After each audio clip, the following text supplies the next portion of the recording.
திருச்சிற்றம்பலம். இன்று நாம் திரு நீலகண்ட நாயனாரை பற்றி பார்க்கிறோம்.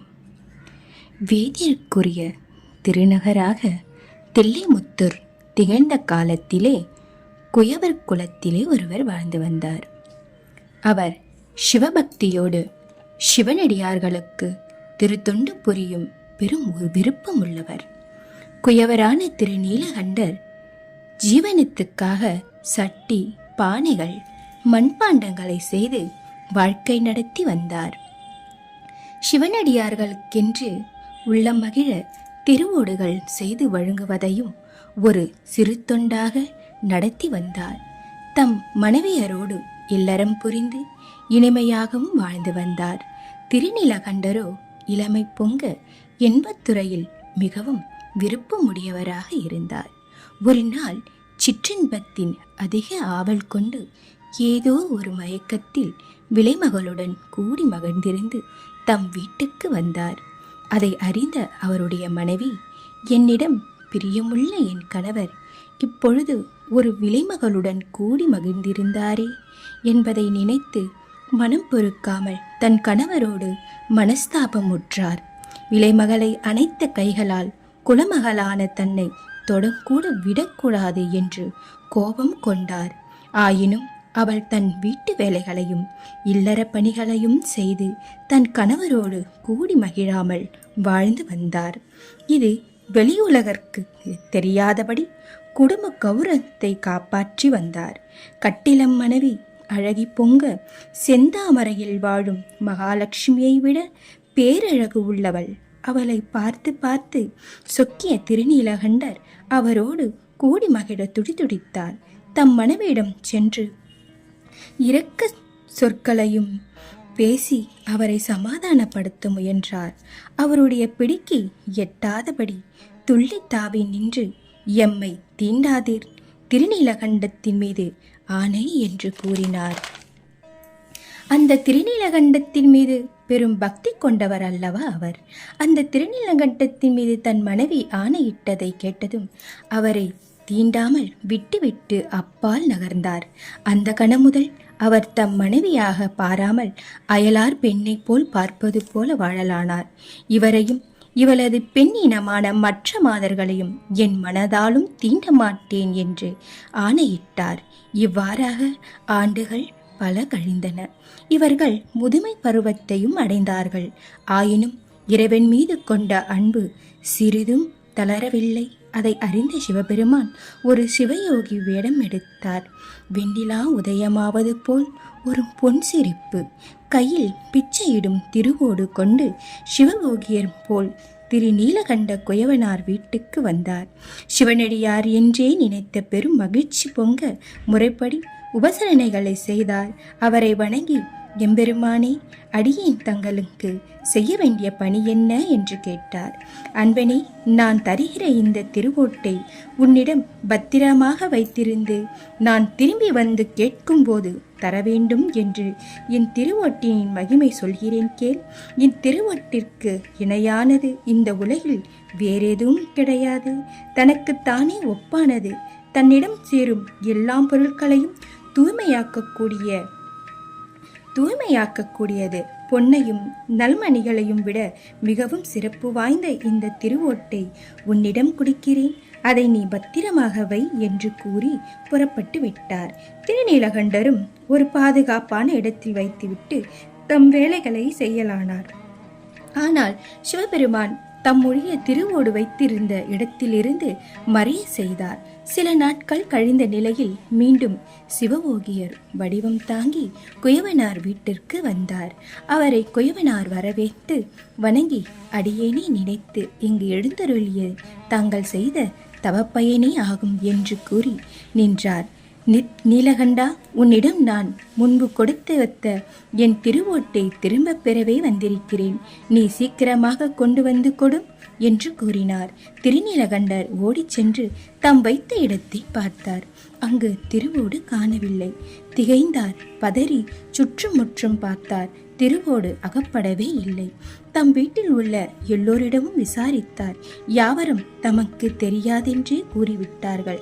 அதை மறைந்த மாயத்தை அறியாதவனான திருநீலகண்டர் இனி என்ன செய்வது, என்ன பதில் சொல்வது தெரியாமல் மனமயங்கி தயங்கி நின்றார். சிவபெருமானே, திருநீலகண்டா, ஒரு நொடிப்பொழுதில் என் திருவோட்டை கொண்டு வருவதாக உள்ளே ஓடினாயே, அதை எடுத்து வர ஏன் இவ்வளவு நேரம் என்று கூக்குரல் இட்டார்.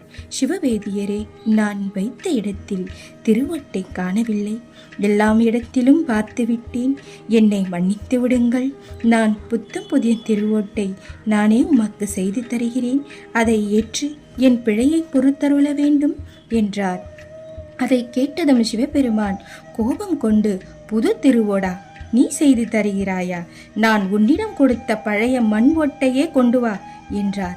என்னிடம் இருந்தால் அதை கொடுக்க மாட்டேனா ஐயனே? உங்கள் கோபத்துக்கு ஆளானேனே. என்னை மன்னித்து சாந்தம் கொள்ளுங்கள் என்றார். என் திருவோட்டை நீ திருடி கொண்டாய். நயவஞ்சக நடப்புடன் பழிப்பாவங்கள் செய்கிறாய். இவ்வூரில் உள்ளவர்களை எல்லோரும் பார்க்கும்படி நீ திருடிய என் திருவோட்டை நான் திரும்பி வாங்காமல் போக மாட்டேன் என்றார். ஐயனே, நான் திருடவில்லை. என் உள்ளத்திலும் சிறிது கள்ளமும் இல்லை. இதற்கு நான் என்ன செய்வேன்? நீரே சொல்லுங்கள் என்றார். அப்படியானால் உன்னுடைய புதல்வரின் கையை பிடித்து கொண்டு திருக்குளத்தில் மூழ்கி சத்தியம் செய்து கொடு, நான் விட்டுவிடுகிறேன் என்றார். ஐயனே, நான் செய்வதற்கு எனக்கு புத்திரன் இல்லையே, நான் என்ன செய்வேன்? அப்படியானால் உன் மனைவியின் கையை பிடித்து குளத்தில் மூழ்கி சத்தியம் செய் என்றார். நானும் என் மனைவியும் ஒரு சபதம் செய்து கொண்டிருக்கிறோம். அதனால் என் மனைவி கையை பிடித்து கொண்டு முழுக என் மனம் சம்மதிக்கவில்லை. நான் வேண்டுமானால் வரும் வெள்ளத்தில் மூழ்கி சத்தியம் செய்து தருகிறேன் என்றார். நீ திருடிய திருவோட்டையும் தரமாட்டாய், நான் சொல்லிய சத்தியமும் செய்ய மாட்டாய். எனவே தில்லைவாழ் அந்தணர்கள் கூடி இருக்கும் சபைக்கு சென்று என் வழக்கை செய்கிறேன் என்று கூறி திருச்சபைக்கு சென்று வழக்கு தொடர்ந்தார். அவர் பின்னால் சென்ற திருநீலகண்டர் சபைக்கு வந்து சேர்ந்தார். மறையவர்களே, இங்கு நிற்கும் இந்த திருநீலகண்ட குயவனிடம் நான் ஒரு திருவோட்டை கொடுத்து அதை பத்திரமாக வைத்திருக்க சொல்லியிருந்தேன். சில காலம் கழித்து வந்து நான் அந்த திருவோட்டை கொடு என்றால் அந்த ஓடு காணாமல் போய்விட்டது என்றான். உண்மையிலே அது தொலைந்து போயிருந்தால் தன் மனைவியின் கையை பிடித்து திருக்குளத்தில் முழுகி திருவோடு காணவில்லை என்று சத்தியம் செய்யுமாறு கேட்டும் துணிந்து நிற்கிறான். இவ்வாறு கூறினார். சிவவேதியர் வாடிக்கையாளத்தை கேட்டதும் தில்லைவாழ் அந்தணர்கள் திருநீலகண்ட குயவரை பார்த்து, நற்குணம் நிறைந்த குயவரே, இதற்கு நீர் பதில் சொல்லுங்கள் என்றார். பூநூல் அணிந்த பெரியவர்களே, இங்கு நிற்கும் சிவபோதியர் பெரும் செல்வம் இதுவென்று தந்த திருவோட்டை நான் பத்திரமாக என் வீட்டினுள் ஓர் இடத்தில் வைத்திருந்தேன். பிறகு தேடி பார்த்தபோது அதை வைத்த இடத்தில் காணவில்லை. அது இப்போ என் இடம் பெயர்ந்து மறைந்து தொலைந்து விட்டது. இதுதான் உண்மையில் நடந்தது என்றார். குயவரே, இங்கு திருநீர் அணிந்து சிவப்பழமாக நிற்கும் இந்த வேதியர் உம்மிடம் கொடுத்து வைத்த திருவோட்டை நீ துளைத்து விட்டீர் என்றால் அது உண்மை என்று இவர் சொல்லும்படி உன் மனைவியின் கைகளை பிடித்து திருக்குளத்தில் மூழ்கி சத்தியம் செய்து கொடுப்பது தானே நியாயம் என்றார். திருநீலகண்டர் தம் மனைவியை தீண்டுவதில்லை என்று மேற்கொண்டிருக்கும் சத்திய விரதத்தை திருசபையில் சொல்ல முடியவில்லை. அதனால் அவர் நியாயம் அவ்வற்றானால் உங்கள் தீர்ப்புக்கேற்ப ஏதோ புரிந்த வகையில் நான் திருக்குளத்தில் மூழ்கி சத்தியம் செய்து கொடுக்கிறேன், வாருங்கள் என்று சொல்லி திருச்சபையை விட்டு கிளம்பி தம்முடைய வீட்டிற்கு வந்தார். அங்கிருந்து தம் மனைவியரை அழைத்து கொண்டு சிவவேதியருடன் புறப்பட்டு திருப்புள்ளீஸ்வரம் என்னும் திருக்கோவிலுக்கு முன்னால் உள்ள திருக்குளத்தை அடைந்தார். அங்கு தம் மனைவியரை தொடுவதில்லை என்னும் சத்திய விரதத்தை காக்கும் பொருட்டு ஒரு மூங்கில் தண்டின் ஒரு முனையையும் மனைவியர் பிடித்து கொள்ள மற்றொரு முனையையும் அவர் பிடித்து கொண்டு திருக்குளத்தில் முழுகுவதற்கு இறங்கினார். அதை கண்டதும் சிவபோதியர் துள்ளி அவரை நோக்கி, உம்முடைய மனைவியின் கையை தொட்டு பிடித்து கொண்டுதானே சத்தியம் செய்ய சொன்னேன், நீ ஒரு கும்பினை பிடித்து சத்தியம் செய்கிறாயே என்றார். திருநீலகண்டர் வேறு வழியின்றி தம் மனைவியரை தொடுவதில்லை என்று திருநீலகண்டத்தின் மீது ஆணையிட்டு செய்திருக்கும் சத்தியவிரதத்தை முன்பு நடந்த செயல்களையும் உலகத்தார் பலரும் கேட்க வெளிப்படுத்தி சொல்லிவிட்டு திருக்குளத்தில் தம் மனைவியரோடு முழுகி எழுந்தார். அவர் இருவரும் முழுகிய தன்னுடைய முதுமை கோலம் நீங்கி விருப்பமான இளமை கோலம் வெற்றி எழுந்தார்கள். அந்நிலையில் அவர்களை கண்டவர்கள் எல்லாம் இது என்ன மாயம் என்று வியந்து நின்றார்கள். ஆனால் எல்லோருக்கும் முன்னால் வழக்காடி நின்ற சிவயோகியர் மட்டும் அங்கு காணப்படவில்லை. அப்போது வானவீதியில் தம் துணைவியரோடு ரிஷப வாகனத்தில் காட்சி தந்து அருளினார். அக்காட்சி கண்ட திருநீலகண்ட நாயனார் அவர் மனைவியரும் ஐயனின் திருவடியை போற்றி வணங்கினார்கள். சிவபெருமான் அவர்களை நோக்கி, ஐம்புலங்களையும் வென்ற அன்பர்களே, இந்த இளமை என்றும் நீங்காத கோலத்துடன் எம்மிடத்தில் இருப்பாயாக என்று திருவருள் புரிந்தார். தம்பதிகளிடையே ஆண்டவன் மீது வைத்த ஆணையை அயலார் அறியா வண்ணம் கட்டி காத்த திருநீலகண்டர் பெருமை கூறிய சிவனடியார் அல்லவா? அவருடைய திருவடியை வணங்கி தொழுவோமா? திருச்சிற்றம்பலம்.